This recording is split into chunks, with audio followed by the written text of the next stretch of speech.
Hi everyone.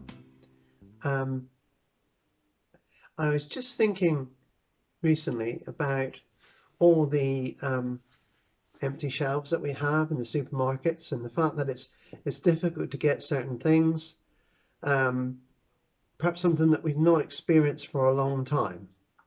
And then, a little while ago we had the queues for petrol and so on, and then they're saying, what about turkeys and things like that? And it looks like we're going to have shortages and problems right throughout the winter with food. In the building trade where I am, quite often there's problem with supply and so on. Um, we tend to moan a lot. And I'm reminded of what St. Paul said, and I'm going to read that right now. This is a guy who was in prison at the time, and this is what he said. I have learned to be content, whatever the circumstances. I know what it is to be in need. I know what it is to have plenty.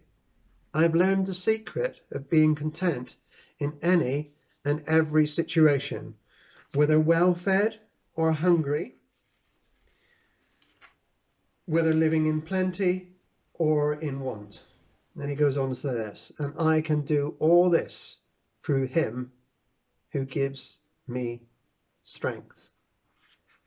And I think in these days, we as Christians, particularly here in the West, we need to be very careful that we don't moan about shortages. Many years ago, when the Kosovo War was on, I spent some time in Albania with some friends of mine in a Kosovan refugee camp. And during our time there, we ate the same food as the refugees, which consists of bread, a funny kind of cheese, maybe sometimes a little bit of lettuce, sometimes a bit of goulash, and some chai, which is like a weed tea. And, the first day, oh, this is fine. But, after you go for a week and more and day after day of the same food, you soon get fed up with it. And I remember we did go into a supermarket one day and there was hardly anything on the shelves. And on my return to the UK, I could not cope with the amount of choice. When I think that so many people in the world, if we would go around the world now, many third world countries have a lack of choice. They don't have the choices that we have. Sometimes they don't know where the next meal is coming from. And here we are moaning because there's not enough eggs, or there's not enough fruit, or something else is missing, or we may not get a turkey. Well, the reality is we won't starve. And I think we need to get to a point where St. Paul got being content in any and every situation. We, the people of God, need to be those that are cheerful, that are ready to lift others up in these days. I remember back in the 70s, I can remember that far, when there was the 3-day week, when we had the energy crisis, there was all sorts of problems. A lot of strikes were going on. I think the refuge wasn't picked up and it was piled high in the streets and so on. And, lots of issues. And we ended up, as a result of the energy crisis, we went for smaller cars and lots of changes. Interesting now, that we've gone back to much bigger cars.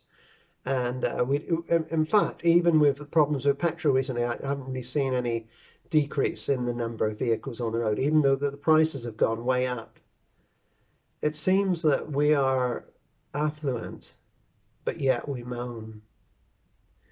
And I believe we need to be a people now who turn to Jesus and worship him and thank him every day for all the good things that he has given to us.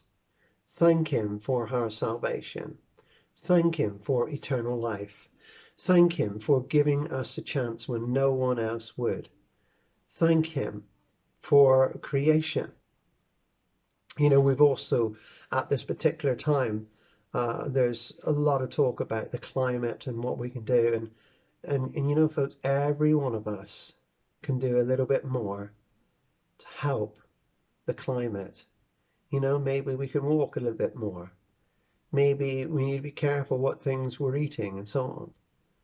But, you know, if we all do a little bit, it can make a difference. You know, even Jesus picked up all his rubbish after the feeding another 5,000. You know, and sometimes it's good for us not just to pick up our own rubbish, but maybe someone else's too. So I would just encourage you in these days, don't be miserable, don't be down. Look onto Jesus, the author and the finisher of our faith. Look at Paul, who was content in any and every situation. And let's ask Jesus to give to us that same spirit. May God richly bless you. It's really good talking to you today. Bye for now.